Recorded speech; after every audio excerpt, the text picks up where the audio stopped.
Hey, Denver Cyclones, this is Mr. Pickett, and I'm just kind of going to get your sub plan, I guess, a little bit for today. Woke up this morning, and when my son got up about 6:30, got a big temperature. My wife's been sick for a little bit, so I was just kind of waiting for this to happen. Sorry, I'm going to be gone for the third day in a row. That sucks. But let's get you ready to go so we have a good start to the week. Number one for the freshman class, we have two things that are going on, if you guys remember. Number one, first hour, you have Mrs. Van Reese that's going to come in and do course registration. That should take about 30 minutes or so, and then you guys can use the rest of the time to finish up your presentation, which all of you are going to give on Tuesday.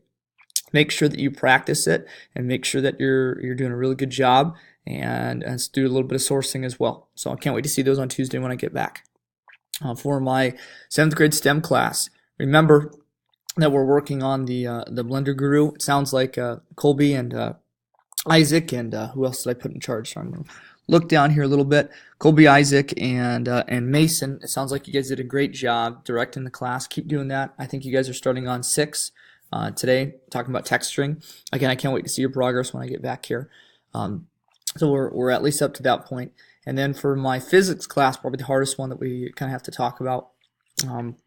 You guys have been working on this LC2 unit. You guys started with the ramp and the loop-to-loop, and then you guys kind of worked yourself into talking about inclines and the difference between potential and kinetic energy. Finish that lab. That's number one.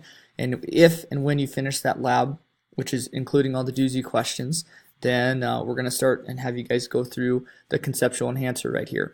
And the conceptual enhancer is going to have a ton of different information on, again, how you calculate potential and kinetic energy differences. It'll talk about total energy. There's a lot of good things that are included in there. And once you're finished with that, also go through the conceptual practice. It'll hopefully cement in the concept of potential, kinetic, and also total energy with you. And then that should be all you guys get through today. Again, apologize for not being here. Certainly not what I wanted, but when you have sick kids, you got sick kids. So go Cyclones. Hopefully everyone's weekends were really good, and can't wait to see you guys on Tuesday.